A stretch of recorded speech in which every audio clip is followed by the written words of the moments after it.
Hi, welcome back to Very Invite. Mama Bear here. Nate. Robert Valentine. And we're here with Miss Angie. Hi. She is one of our gurus here. And Angie's going to help talk to us today about kind of our standard operating procedures.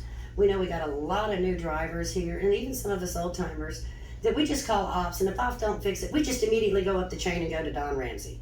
Well, there's actually a standard operating procedure being put into place, and she's going to walk us through it. So Angie, can you tell us a little bit about it? Yeah, I can. So first of all, I'll say sorry we haven't done this sooner. We've been growing super fast, and it used to be that Donald was the next stop, but now we've got some leaders in place, and we have a much bigger team. So we have 36 ops specialists right now. We've got 16 in a training class and another class of 11 going to start later in the month. So we're growing, which means there is some more leadership in place to help make sure everybody's trained effectively, everybody has the support they need. So that said, the first stop really is the ops specialist. So we do want to ask every one of you, no matter what your question is, make sure you give the ops staff an opportunity to try to help you. Our job is to make them empowered to solve your problems. My job is to help them. Their job is to help you. That's really how we want to work together. That's not always going to work. Sometimes we have training gaps. Sometimes we have people who don't really know the right questions to ask or how to help you. And so sometimes you are going to need help from up the chain from somebody who has a little bit more expertise. So there's two things. Number one, if it feels like they really just don't know how to help you, say, hey, is there something going on here? Do you need some extra support? Likely they're asking their team anyway, but you might be able to talk to somebody who's more expert in the team. That would be the first pass. So I could call in with a problem and say, Mo is handling the phone, one of our new ones in training. Yep. And I go, Mo, I'm not sure we're not understanding each other. Is Kaylin in? That wouldn't be insulting to them? It shouldn't be insulting to them, but she is going to be trained that her first step is actually to go ask Kaylin, right? Okay. So she should go ahead and do that. If she doesn't, it's worth a suggestion. Okay. So have that open communication.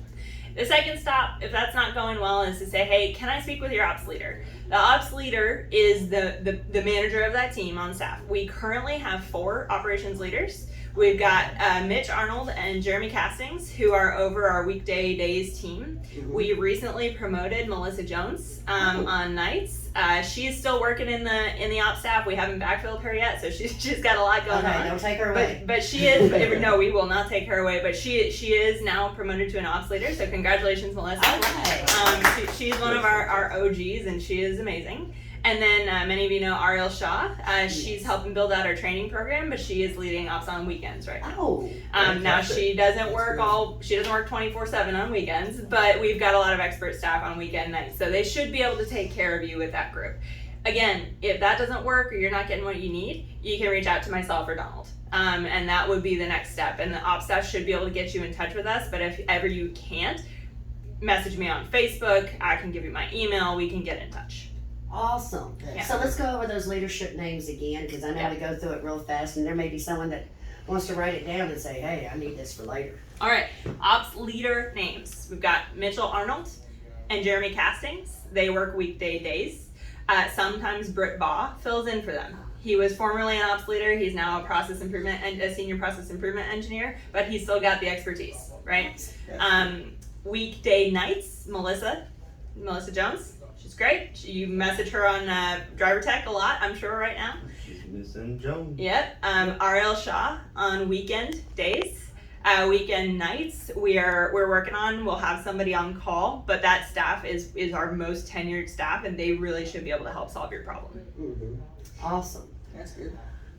Didn't you hear something about Angie singing Ludicrous? Oh no! Oh, what? Ludicrous. Really? Okay. You did tell us about you and Ludicrous. Well, so that was in when I was in school playing water polo. That was one of our go-to songs. All I do is win, and that's all we do at Variant. Is all we do is win. No, we took our new training team out to Farm to Fork here for karaoke night, and I would not be a very good leader if I wasn't being willing to make a fool of myself in front of the team. So that's what we did.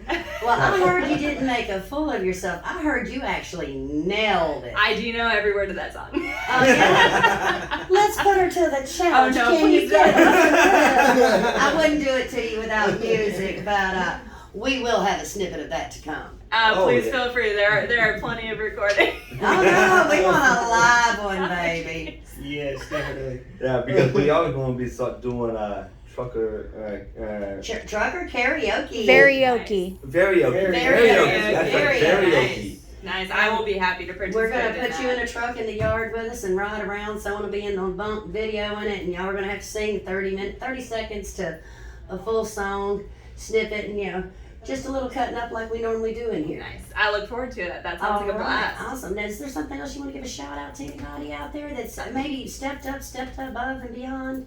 Maybe someone in training or. Yeah, I've got actually a couple. So first off, I'd like to give a shout out to you folks. This is an awesome idea. So thank you very much. I think this is a great forum by drivers for drivers. It's fantastic. And this is just a midnight thing too. So That's us just sitting around at dinner. Yeah, sitting around dinner. It literally took until midnight to hammer this down. It's awesome. It's a great idea. So I'm happy to be a part of it. Second, I would like to give a shout out to Miss Sherry Goins. Many of you know her. She is also an OG ops specialist. Mhm. She is training our new class, and I'm super excited Sherry. because they're gonna be ready to roll on the floor. That sounds terrible. They're gonna be ready to help you when they get out there. So look forward to that in the next couple of weeks. Speaking of which, how is your new class going? It's going great. So all of those new team members, I think only one has any experience in the trucking industry. So you're gonna have to bear with us as we train them hours of service, train them our freight lanes, train them how to deal with customers. But every single one of them has some type of customer service experience. And you guys are our most important customer. So that's really what we're trying to do. We want people who are there to care about you, to hear your pain points, to understand what's going on, and try to help solve the problem. So they'll need to learn what are the best ways to solve the problem, but the first thing that they are coming in knowing how to do is how to listen. Exactly. Well, See, that was something we had brought up yesterday in yesterday's video was we as drivers, we are the number one customer. Yes. We are first here, and Yes. that's what I know for sure. Us three, we love it. That's what we love about this company. Now, let's get a little bit of backstory on you. How did you become to be Invariant? So my career's been a little bit weird. Prior to Variant, I was out in San Francisco working for Couchsurfing. I don't know if you're familiar with it. It's a precursor to Airbnb where you go, you message somebody and you go stay for free on their couch. So it's also a mission-driven company to help people travel who want to travel and can't really afford to stay in a nicer place, which I found really empowering. I thought it was really cool. I love traveling personally. I was head of product management there, and I just really wanted to learn the technology side of the business and how could we help a business grow. I went from there, it's a small company, competing with Airbnb is really challenging, and I decided, hey, I want an opportunity to do this somewhere I know is going to grow and also has that mission forward vision. So I was connected with Cameron through a mentor of mine, interviewed with him, and I was just like, I'm so excited. Couldn't believe I was moving to Atlanta, but I'm very excited from California. Yeah, I do miss the ocean, but I love it. I was brought over the driver product. We launched the version 1 app, which we are rebuilding. There's a new head of driver product, Jarrett Board, who's joined the team, who's building that out. But that's how I started, helped build the really, really lightweight version of the ambassador program, which most of you guys are. So I've been doing a lot and recently talked to Cameron about my career goals, and that's how I ended up taking over ops. I really want to be an operations leader. It's what I love. I love helping people. So while I like technology and I want to understand how it can help me, I really love the people side of the business. So. And it does show. Yes, it So- really does show. So you came in for one title, but then Got another Variant one thrown at you. helped you get to where you love to be. Yes. It did. And that's what we want to do for everybody. Are you the only one that they actually have done that for? Absolutely not. Absolutely not. So I can actually say we've got 2 drivers in our operations staff class, both of them for personal reasons wanted to get off the road. So we have hired 2 drivers into that role. That's something they wanted. Like I said, we promoted a couple of our operations specialists into leadership or trainer positions. Those are things that they wanted. Ariel Shaw, she's been with the company since day 1 in a couple of different roles. She wanted to move into a leadership position. We've done that. That's what we're here to do. So Variant helps change lives one at a time. That's the goal. Just like we were sitting there talking about. Yeah. Because we are Not just for personally have drivers, yes, but horror everybody. stories on how we got here Yes. Yeah. and our success stories to this point. But let's touch on something that I know personally you work with. It's like when we do get an ops out there that's been through their training and stuff. And as drivers, we're self-centered assholes. We know this. Mhm. That's true. You know, we are the most important truck, and my truck is the only one that matters when I call. And for the most part, every ops person makes me feel that way. I am the number one. But, you know, we've had in the past that we had someone that maybe slipped through the cracks on training or didn't convey on the phone the variant way. And, you know, you had a lot of us that would just hang up when that said person would call. When answer the phone, we just hang up. No, I'm not dealing with you. But it got brought to your attention, and it wasn't like a snitch situation, was it? No. So how was that handled? That is handled with compassion. We try to, same with drivers, we try to start with the fact that this is a human and we want to give them the opportunity to make a change. So the first thing, and I have my own blind spots, so I consider feedback a gift. So you don't look bad on us if I come to you and say, you know, Joan Smith just doesn't seem to help me when I call.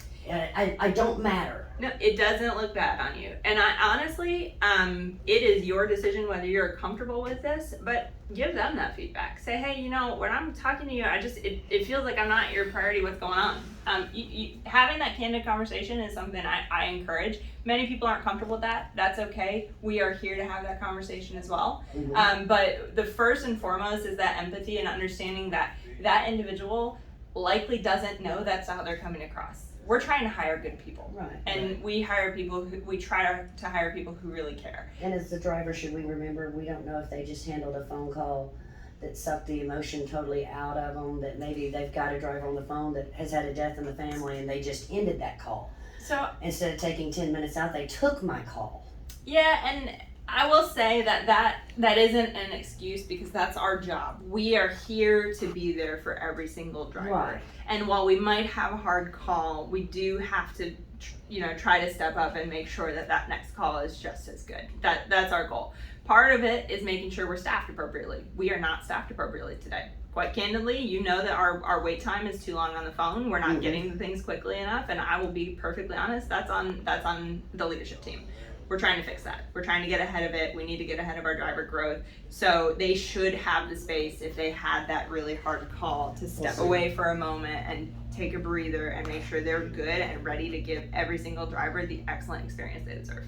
So, but if a driver hears someone that they normally talk to and hears it in their voice, something's just not right, it's okay for us to say, are you okay? It's encouraged. This is a family, right? So while drivers are our number one customer, this is a family. We want to care about each other. Right. Exactly. It's a two-way street. So they don't get in trouble for talking to me for a couple of minutes, just to get it off their chest so They they do can not. handle the next thing. They do not. So they're not going to be reprimanded for having a 6-minute conversation instead of a 4 with a driver. We do not have a designated amount of time allowed on the phone. Awesome. We do not, and we never. I didn't know that. No, we do I not. never knew that either. We do not. Now, where we are staffing wise, some of them are making sure we're trying to handle everybody, and so they're not.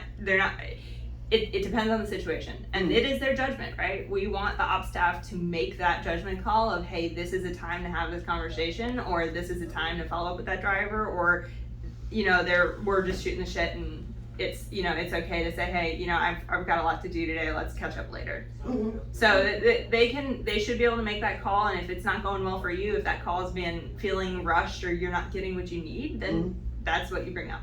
Okay. Yeah. You bring up in that call. Ideally, yeah. Yeah. So that way it's immediately corrected. Yep. Immediate feedback is the best. And if we don't feel like it was heard or nothing, or we see a pattern, we can just reach out to you.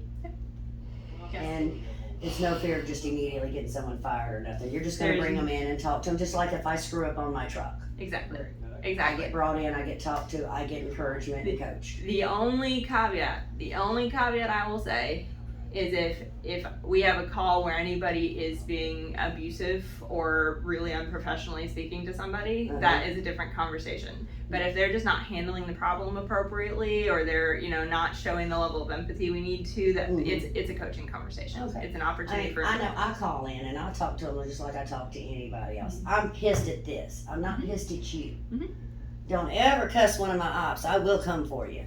You can cuss about the situation, just don't cuss my ops. And the ops are freely able to talk to us the same way, right? Well, you're right. That is a jacked up shipper. You know, I'm Amen. sorry that guard is being a dick. You know, let me get you that number and we'll get you out of there. Yeah. And that's one thing I like about variant because it does. I don't have to be PC, It's, Right. It's two people having a conversation. and that's not held against them. And see, I've We been don't to call companies- each other out a name though. Right. And see, I've been to companies where it's like, all right, you're being recorded. Please, watch your language, this, that, and the other. I know I'm being recorded on this line every time I call in. But if I'm having a bad day or something, I'm not going to try to take it out too much. But if I slip that cuss word, I know it's coming out. And the thing is, you ain't gonna get reprimanded for it either because Exactly. you're showing your frustration about the situation, but you're not actually Taking it out reprimanded for on them. Exactly. But anyway, so we actually got some other things that we gotta take care of. So I definitely do appreciate your time. Thank you guys. I It was appreciate really you guys nice having me talking here. Also, Thank you. I'm gonna hold you to ludicrous. Oh, yeah. Can we pick a different song? You can pick whatever song you Whatever want. song you want, you better get a couple of karaoke ones in your All head. right, all Yeah, right. because it's happening. All Yes, right. it is. Thank you. Have a All good right. one.